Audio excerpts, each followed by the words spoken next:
Many years ago, in a city in Arabia, there was a boy called Aladdin. He lived with his mother in a little house near the market, and they were very poor. Aladdin's mother worked all day, and sometimes half the night, but Aladdin never helped her. He was a lazy boy, and he did not like to work. He only wanted to play all the time. Every morning he ran through the streets to the market. There, he talked and laughed and played with his friends all day. Then in the evening he went home for his dinner. And every night his mother said to him, "Oh, Aladdin, Aladdin, you are a lazy boy, a good for nothing. When are you going to do some work, my son?" But Aladdin never listened to his mother. One day in the market, there was an old man in a long black coat. Aladdin did not see him, but the old man watched Aladdin very carefully. After some minutes, he went up to an orange seller and asked, "That boy in the green coat, who is he?"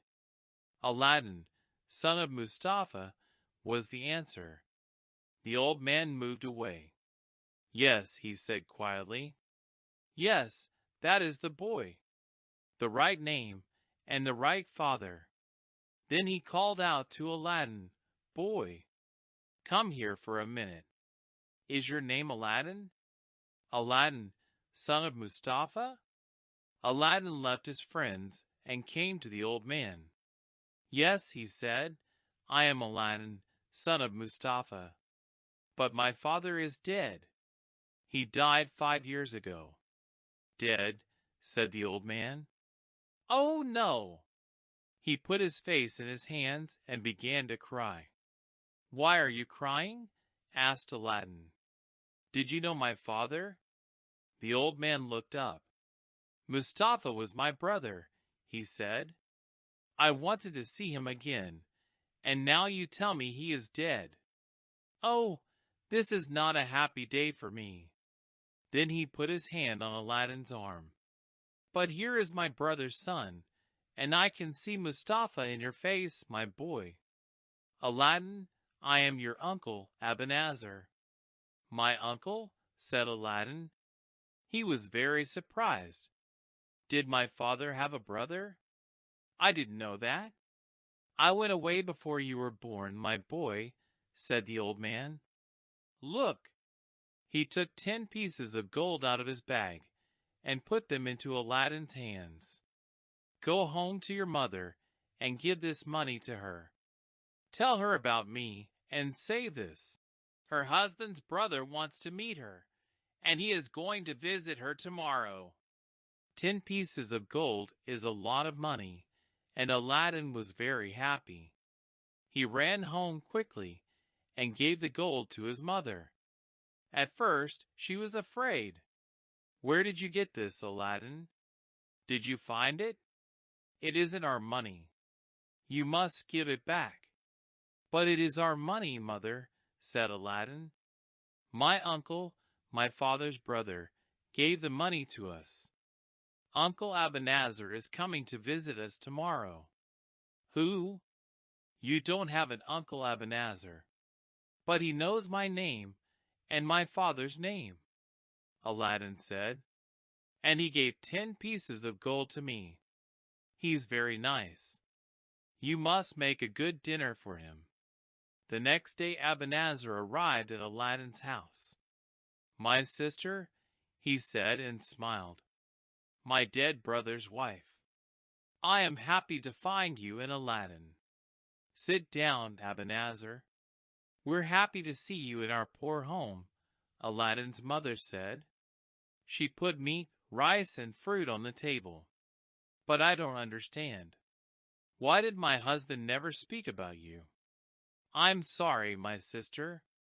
When we were young, my brother and I were not friends for many years. Then I went away to a far country.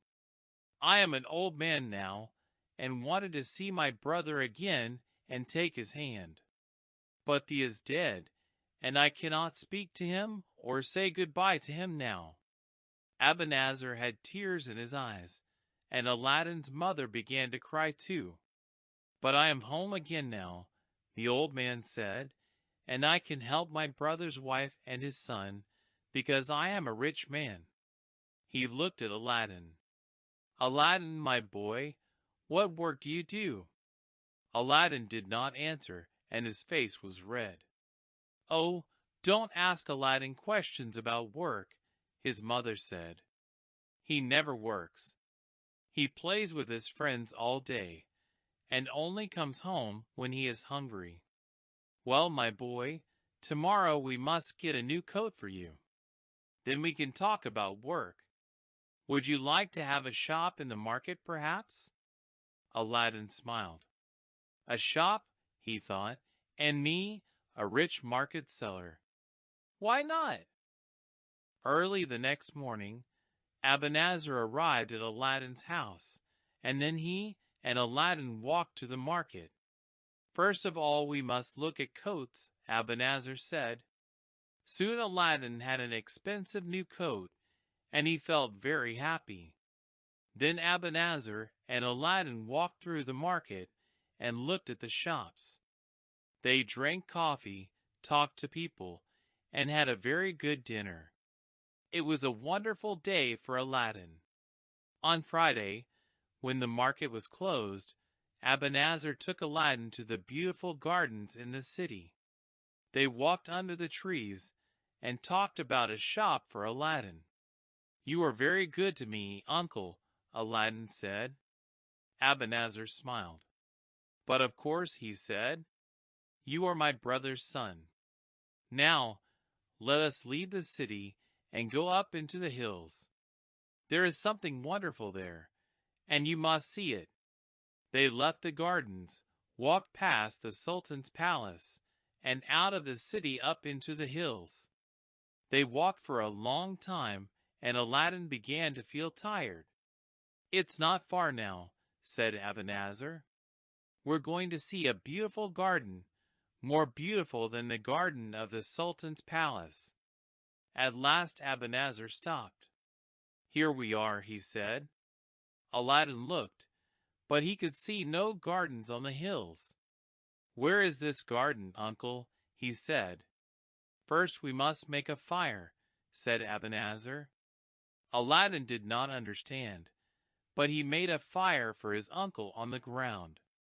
Then Abanazar took some powder out of a small box and put it on the fire.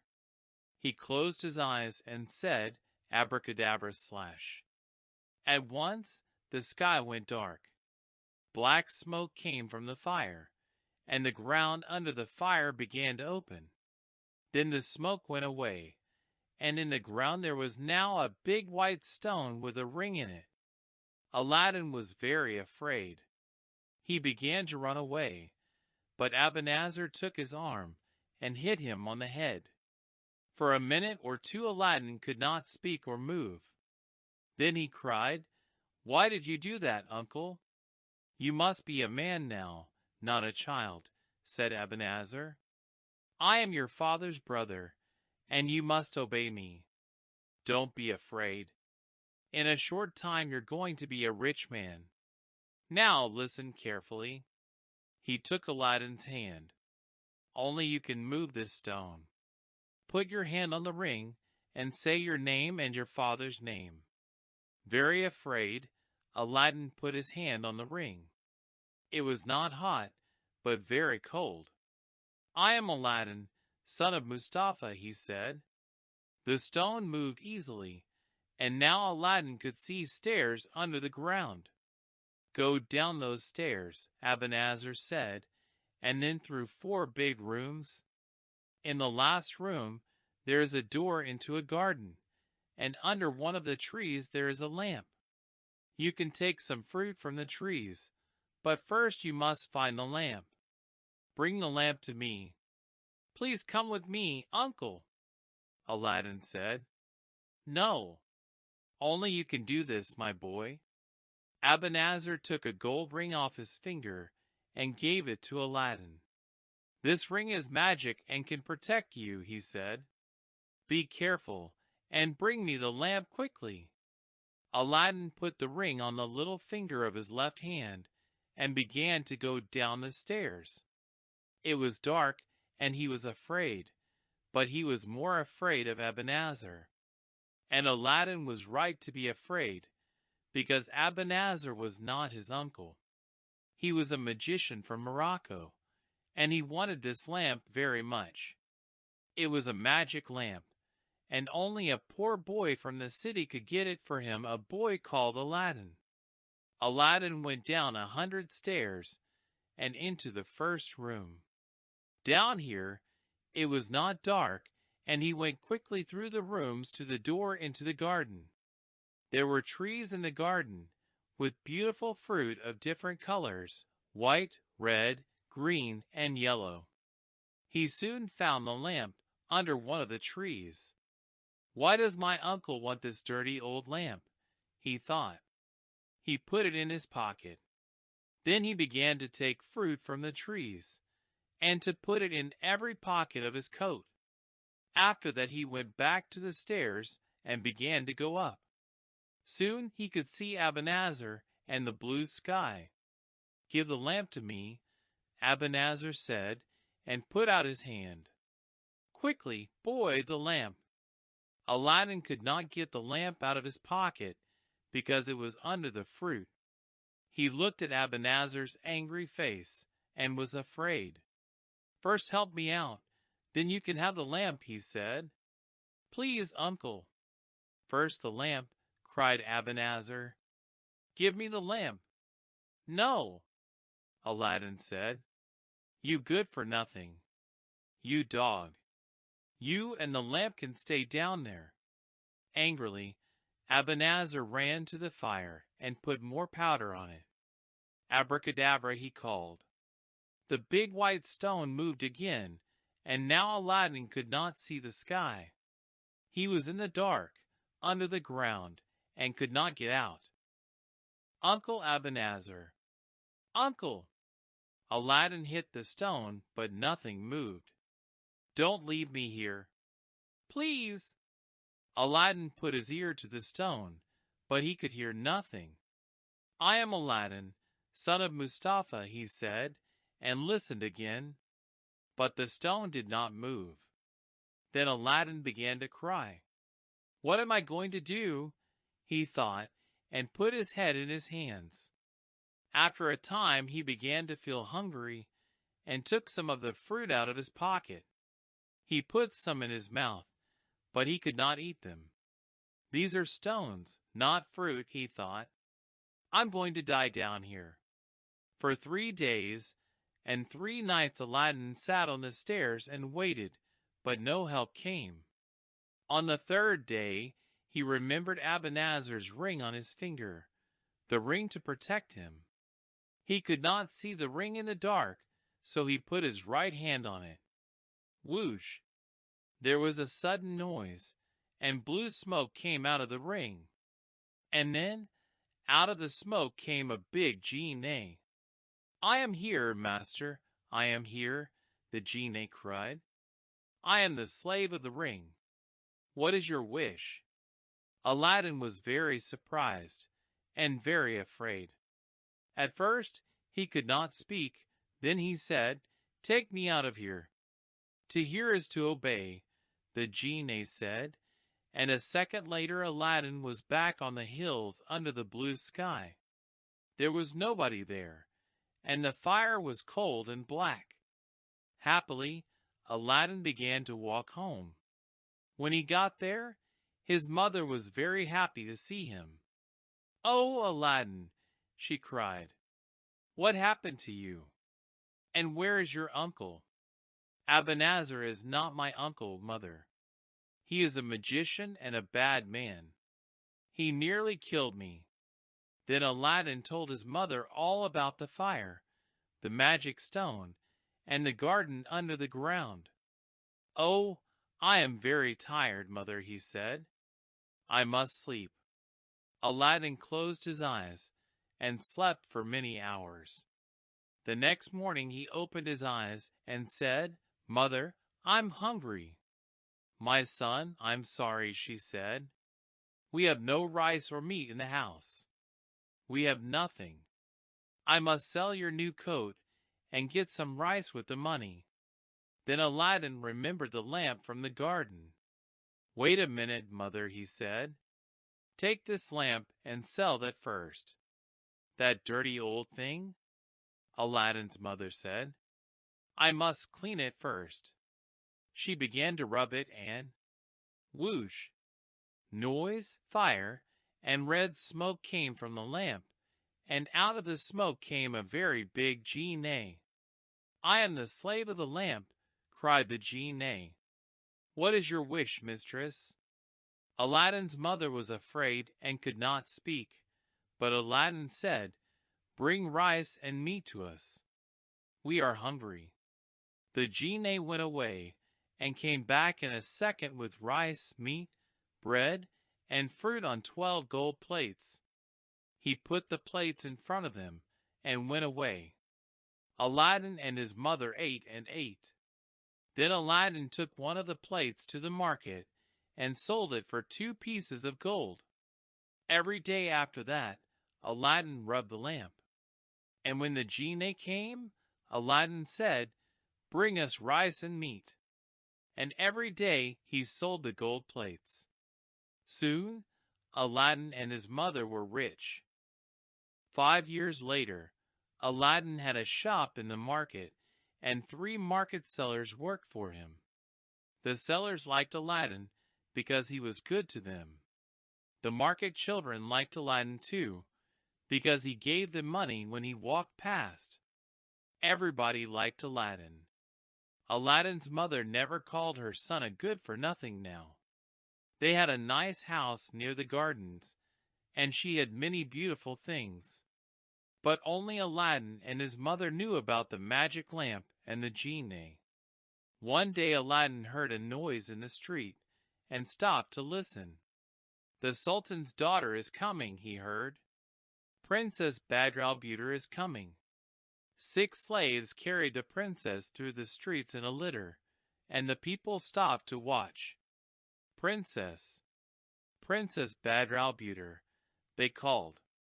Aladdin watched when the litter came past him, and he saw the princess's face. She was beautiful, with big dark eyes, the most beautiful woman in Arabia. The litter went past Aladdin, but for some minutes he did not move. Then he ran home. "Mother, mother, I saw the Sultan's daughter, Princess Badrulbudur, in the street." Aladdin's face was white. "I must have the princess for my wife." "But Aladdin," his mother began. "No buts, mother. I love the princess, and I want to marry her. Go to the Sultan and ask for me." "Me? Go to the Sultan's palace?" "No, no, no," Aladdin's mother said. "Listen, my son. The daughters of a sultan do not marry poor boys from the city." "But we are not poor now, mother, and we can give the sultan something for his daughter." "Wait." Aladdin went away and got the fruit from the magic garden under the ground. Now, of course, he knew it was not fruit, but white, red, green, and yellow jewels. "Take these jewels, mother, on a gold plate," he said, "and give them to the sultan." So the next day Aladdin's mother carried a gold plate with many beautiful jewels on it to the sultan's palace. She went into a long room, but when she saw the sultan, his vizier, and all his slaves, she was very afraid. So she waited quietly in the room and spoke to nobody. In the evening, she went back home again with the jewels. Aladdin was very angry with her. "Mother, you must speak to the sultan," he said. "I have no father to do this for me. You must help me. I must marry the princess. I love her." So the next day, and for many days after that, Aladdin's mother went to the palace, but she was always afraid to speak. In the end, the sultan saw her and asked his vizier, Who is that woman? Why does she come to the palace every day? The vizier spoke to Aladdin's mother. Do you want to speak to the Sultan? Yes. Come with me. The vizier took Aladdin's mother to the Sultan, and she put her head on the ground at his feet. Get up, woman. Why do you come here every day? The Sultan asked. Speak, woman. Your Majesty, Aladdin's mother said quietly, I have a son, a good young man. He is called Aladdin. He loves your daughter, Princess Badr-al-Budur. He cannot sleep or eat because of her. He wants to marry her. The Sultan laughed. What? Marry my daughter? Your son? Your Majesty, these jewels are for you, from my son Aladdin. And Aladdin's mother put the gold plate with the jewels in front of the Sultan's feet. Everybody looked at the jewels, and the long room was suddenly very quiet. Then the Sultan spoke. These are very beautiful jewels, he said. No man in Arabia has jewels more wonderful than these. Your son is a rich man, a good husband for my daughter. The vizier did not like to hear this, because he wanted the princess to marry his son. Your Majesty, he said quietly in the Sultan's ear, my son is a rich man too. Give him 3 months, and he can find better jewels than these. Very well, said the Sultan. And to Aladdin's mother he said, your son must wait for 3 months, and then perhaps he can marry my daughter. Aladdin's mother went home to tell Aladdin, and the vizier went away to speak to his son. And every day, for 2 months, the vizier's son came to the Sultan and gave him gold, and jewels, and many beautiful things. For 2 months Aladdin waited happily, but one day his mother came home from the market and said, Oh, Aladdin, Aladdin, the princess is going to marry the vizier's son. I heard it in the market. Everybody's talking about it. When Aladdin heard this, he was very unhappy. What can I do? He thought. He put his head in his hands and thought for a long time. And when night came, he took out the magic lamp and rubbed it. Whoosh! What is your wish, master? Said the genie of the lamp. Bring Princess Badr-al-Budur to me, said Aladdin. To hear is to obey. In a second the genie was back with the princess asleep in his arms. He put her carefully on a bed, and then the princess opened her eyes and saw Aladdin. Who are you? She asked, afraid. Aladdin took her hand and looked into her eyes. My name is Aladdin, and I love you, he answered. I cannot live without you, and I want to marry you. Badr-al-Budur saw the love in his eyes and smiled. She closed her eyes again. Then the genie carried her back to the Sultan's palace.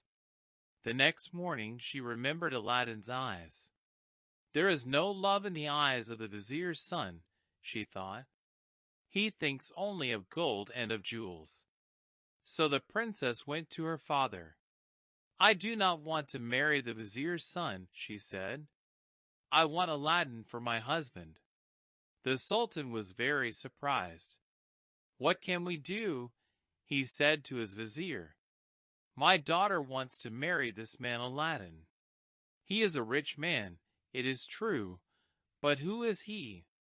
Ask him, said the vizier quickly, for more of those beautiful jewels on 40 gold plates, and 40 slave girls with 40 slaves. Nobody is that rich. Very good, smiled the Sultan, and said to his slaves, Bring Aladdin's mother to me.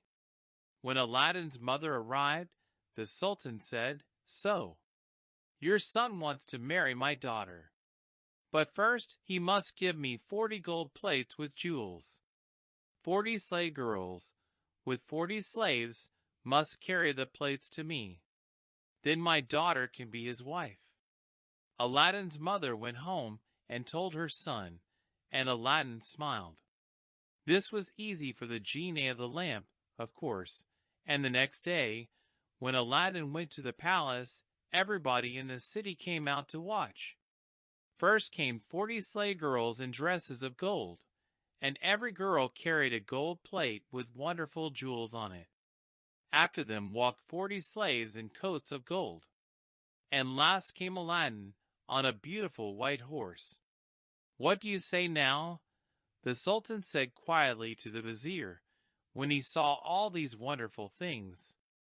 "Aladdin must marry my daughter. How can I say no?"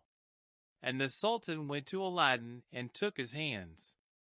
"My son," he said, "you can marry my daughter tonight." "Tomorrow, your Majesty," said Aladdin, "because, before I marry your daughter, she must have a palace, the most beautiful palace in Arabia." The genie of the lamp worked all night, and the next morning the Sultan saw from his window a beautiful new palace, with gardens of fruit trees and flowers. "Wonderful," he said. "Black magic," said the vizier quietly. That night Aladdin married Badr-al-Budur, and they lived happily in the new palace. Where was Abanazar all this time? When he could not get the lamp from Aladdin, he went home to Morocco. He was very angry with Aladdin. "But the boy is dead now," he thought, "and perhaps next year I can go back and get the lamp." One day, he got out his 7 black stones. These stones were magic, and when he put them in water, the water could tell him many things. Soon, he could see the magic lamp in the water, but it was not under the white stone in the Arabian hills. It was in a palace. "How did this happen?" said Abanazar. "I must go back to Arabia and find this palace." After some months, he arrived again in the city in Arabia. Soon, he saw the new palace and asked a man in the street, "Who lives there?" "That's Aladdin's palace," was the answer. "Princess Badr-al-Budur's husband, a good man, and very rich." Abanazar said nothing and walked away. That lazy, good-for-nothing boy, he thought angrily. So he has the magic lamp, and he knows about the genie. How can I get the lamp back?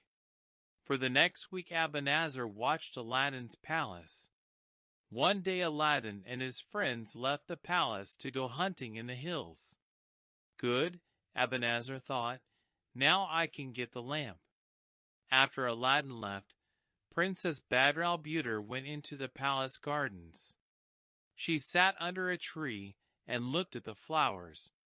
Then she heard a noise in the street and called her slave girl Fawzia. "What's the matter? Who's making that noise?" she asked. "Fawzia, go and look in the street." When Fawzia came back, she had a smile on her face. "Mistress," she said, "the children in the street are laughing at an old man. He's selling lamps, but not for money. 'New lamps for old,' he cries. 'Give me an old lamp, and you can have a new lamp.' So everybody's getting new lamps." Badr-al-Budur laughed. "Do we have an old lamp for him?" "Yes, my husband's old lamp." "Go and get it." The princess knew nothing about the lamp or its magic. Fawzia went into the palace and came back with Aladdin's lamp. "Here it is, mistress," she said. "Go and give it to the old man." The princess laughed. "Aladdin can have a nice new lamp." Fawzia went out into the street with the lamp. "New lamps for old," the old man called, and the children behind him laughed and called, "New lamps for old."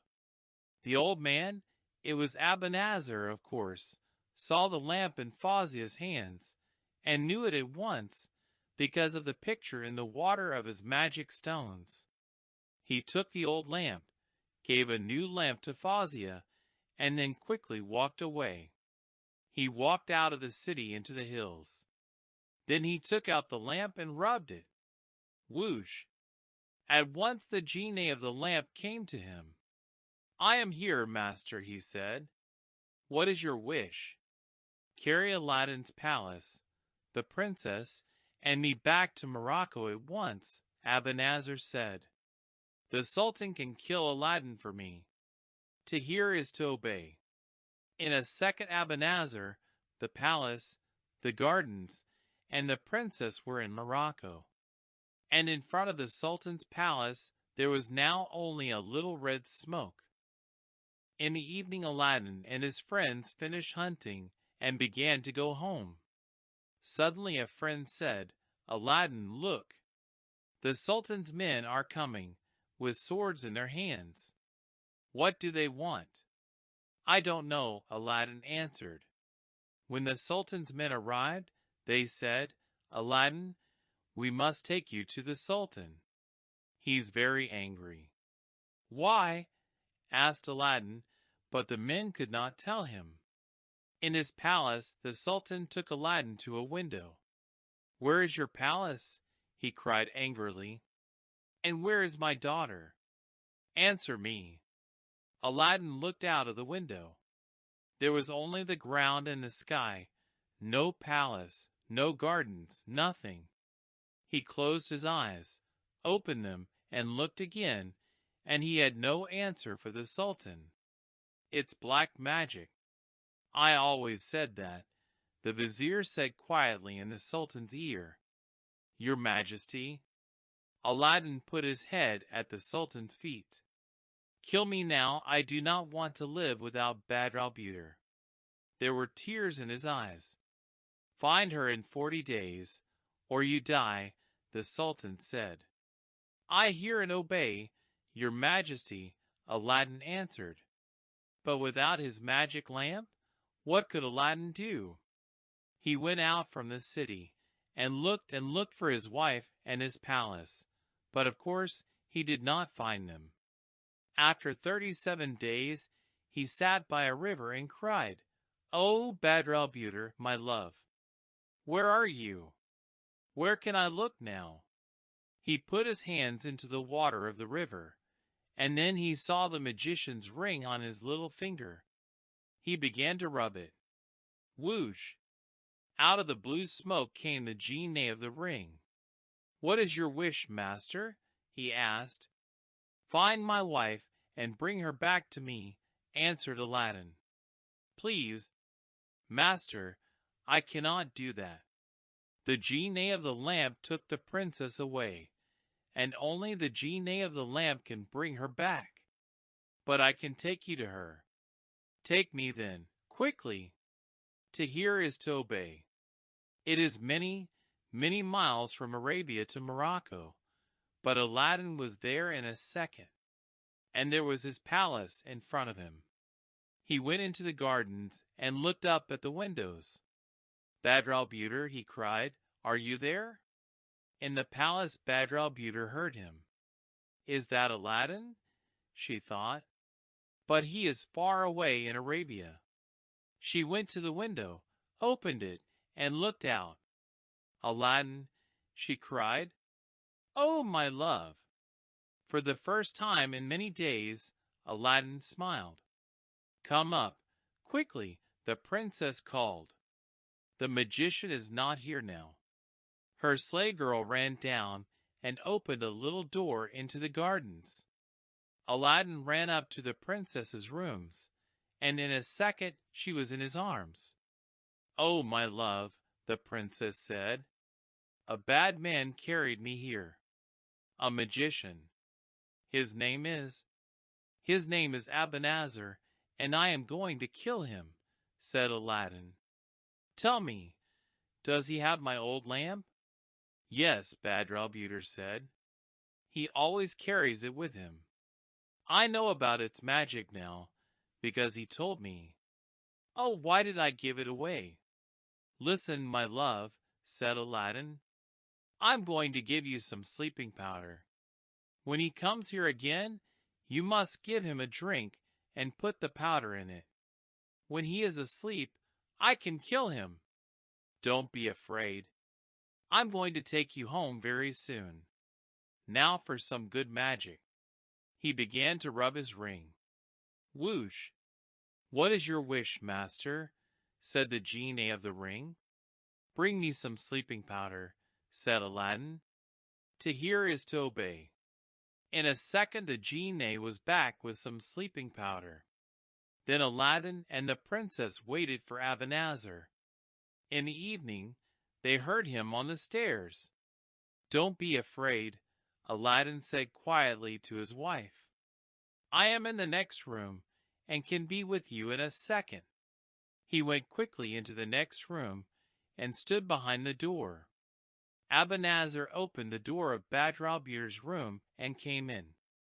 He smiled. "You are more beautiful every day, Badrulbuter," he said.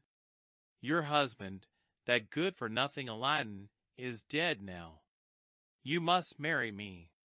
You can have gold, jewels, palaces, anything, but you must be my wife." For the first time the princess smiled at Abanazar. "Why not?" she said.